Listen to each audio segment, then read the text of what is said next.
how many bikes do you all own? All right, so when Lucas asked me what my top of mind issues were with having too many bikes for the article he published a few weeks ago, well, I kind of had a bit of a flashback, thinking about where it all started and, well, where my collection sits today and everything in between. So in this video, we're going to kind of delve into that a little bit and also check in with the BIKEPACKING.com team to see how many bikes are their ideal number of bikes.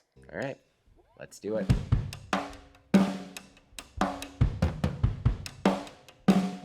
All right, so before we really dive into the video, I do want to take a quick moment to let you all know that this one is supported in part by Salsa Cycles. Salsa just launched a whole new lineup of full suspension mountain bikes designed for adventure by bike and built for the love of dirt. From the all-new Spearfish to 2 new Blackthorns, there's something here for almost any rider. All of these new bikes feature Salsa's efficient split pivot suspension and split pivot design approach for adaptable travel, and while Salsa's signature cargo capacity makes any of them a good candidate for bike packing. So for more on these new offerings, you can hit the card in the top right corner here, or else follow the link in the description below. Yes, I do have a little head cold, so bear with me here, but I'm feeling great right now. So I just got done with a bike ride. I don't usually record after my bike rides because I'm usually shelled or just not in the mood. But we'll see how this goes. All right, so this video was basically prompted by the reader survey inspired by Lucas's article. And actually, the survey was suggested by Ben, a reader from Australia. So we shared it in our debrief a little over a week ago now, and we got over 2,000 responses. It was a simple question asking, well, how many bikes folks own? So before I share the results, I'd like to kind of discuss Lucas's article a little bit further, highlighting what I appreciate about it and a few points with which I don't entirely agree. And I urge you all to check it out. It is linked in the description below. I'll remind you at the end, of course, as well. So generally speaking here, Lucas highlights the core issue or issues with N+1. More bikes are not always better. He lays out some compelling takeaways. The N+1 mindset of always chasing one more bike is, well, everywhere in cycling, but comes with actual downsides. So more bikes mean more maintenance, more space, more pedals and saddles and various other parts, resulting in obviously increased cost and environmental impacts. So all of that can start to kind of outweigh the actual fun of riding. So beyond the practical stuff, consistently kind of chasing the next best rig can also lead to less riding, more comparing, and less overall satisfaction. Ultimately, Lucas advocates for being mindful, figuring out what you really need, enjoy what you already have, and think about trimming the fleet instead of always growing it. So I agree with a lot of that. So his quote of, whatever bike you already have will likely get you through the rest of the season and beyond, is something that I've said myself, especially to folks just kind of getting into bike packing. It's really all about just getting your foot in the door.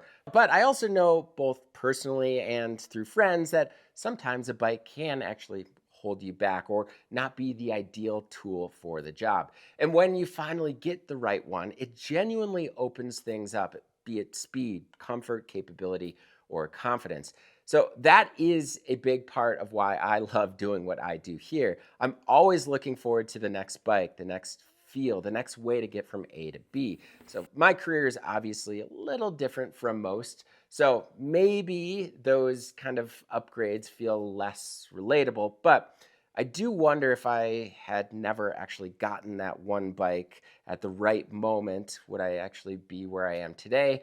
Would I have accomplished so much in such a short amount of time?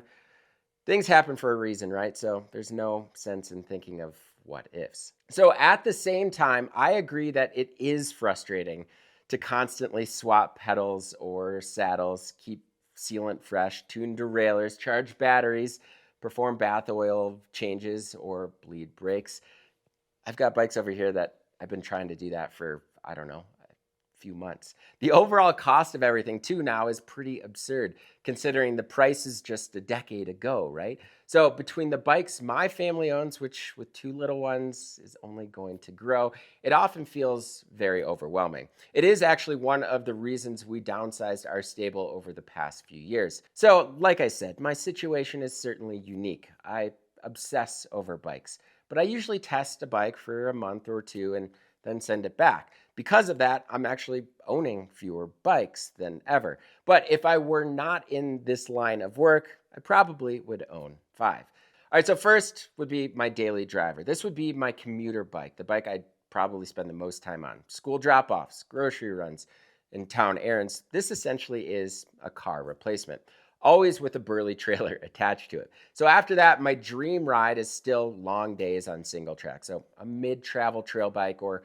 a progressive XC bike would certainly cover that. Then a gravel bike or a drop bar mountain bike for those long dirt road days that kind of get me a little farther from home. A hardtail would absolutely also be in the mix here. It's still the best tool for most bike packing trips. And last but not least, a fat bike. I know they are kind of a dying breed here, and if I didn't actually live where I live, I probably wouldn't need one, but there's something special about turning the cranks and kind of hearing the snow crunch under your tires. All right, so Lucas mentions that he too would have 5 bikes. So this is what he had to share. So my ideal number is 5, which I'm currently working down towards from too many. For me, a perfect stable would be a short travel hardtail for riding trails and bike packing, a cargo bike for running errands, a gravel bike for group rides and fast and light bike packing, a rando bike for all-day getaways on back roads, and an old 26-inch mountain bike with a basket for fun cruises around town and further afield. So if I need to, I could also be perfectly content with 3, but 5 feels like a good goal for now. All right, so Logan mentions his ideal scenario is 3, maybe 4. So he says, my ideal bike stable is 3, maybe 4 bikes that cover everything without overlap. So a steel single speed 130 to 140 millimeter hardtail for pure low maintenance trail joy, a more aggressive steel 140 or 160 millimeter hardtail for ruckus trail rides, and a rigid steel or maybe tie 29 plus bike packing rig that eats miles, carries weight well, and smooths bumps with big rubber instead of moving parts. If there's a 4th, it's a utility wild card, an old basket bike with racks for town rides, or an e-cargo bike to replace the car, which I hardly drive anyway. That said, a lot of this would depend on location. In Oaxaca, where I spend a significant amount of time these days, that selection might be slightly different than my home in Brevard. Miles mentions he too would stick with 3. This is what he had to say. I'm confident I could get by just fine with 3 bikes. Living in the Pacific Northwest, a proper trail bike is nice to have considering the amount of world-class single track in my backyard.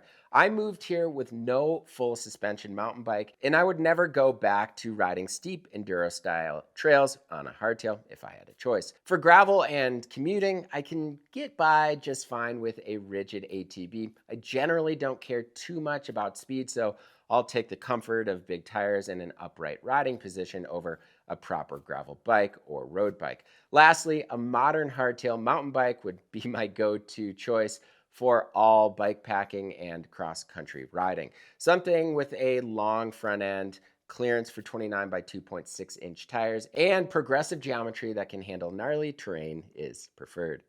Finally, Nick comes with the fewest. Here is what he had to say. For me, 2 bikes fits the bill. A modern gravel bike with sliding dropout so it can be run geared or as a single speed, and an XC mountain bike. The gravel bike does everything I need it to for commuting, testing, and a decent amount of bike packing, with the ability to run most racks and styles of bags/panniers, while the XC mountain bike with 120 millimeter suspension fork does the rest. I prioritize simplicity and keeping both bikes in working order, so the scope of their abilities fills out my needs well. Now, as you can see here, we all have N+1 at the very least, and many of you do too. So according to our survey results, which were open for a week, All told, over 2,000 people voted, and the results are rather interesting. So there was actually a tie for first, believe it or not. So readers reported owning 3 and 4 bikes with 19% of the vote, or 392 votes each,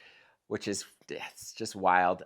So 5 bikes was the next most popular number with 330 votes, or 16% of the vote. 2 bikes followed with 264 votes, or 12.8%. Then 6 bikes at 192 votes, or 9.8%. And after that, it dropped to 7 bikes with 133 votes, and only a handful of folks reported owning just 1 bike. Well, handful, 101, still a lot. But I thought it would be a little bit more. I was surprised there. So what are your ideal number of bikes? And are you there now? Let us know in the comment section below. As always, thank you all so much for watching. And if you like what you saw in this video and want to see a little bit more like it, well, you can do so by hitting that subscribe button and notification bell. And if you want to help support this YouTube channel, everything we're doing at BIKEPACKING.com, well, you can do so by joining the Bikepacking Collective. The Collective offers a lot of awesome perks, including industry discounts, monthly giveaways, the all-new base camp, and the Bikepacking Journal. So to learn a little bit more, or just to join, you can click on the card in the top right corner, or also find the link in the description below. As always, thank you all so much for watching, and until next time, pedal further.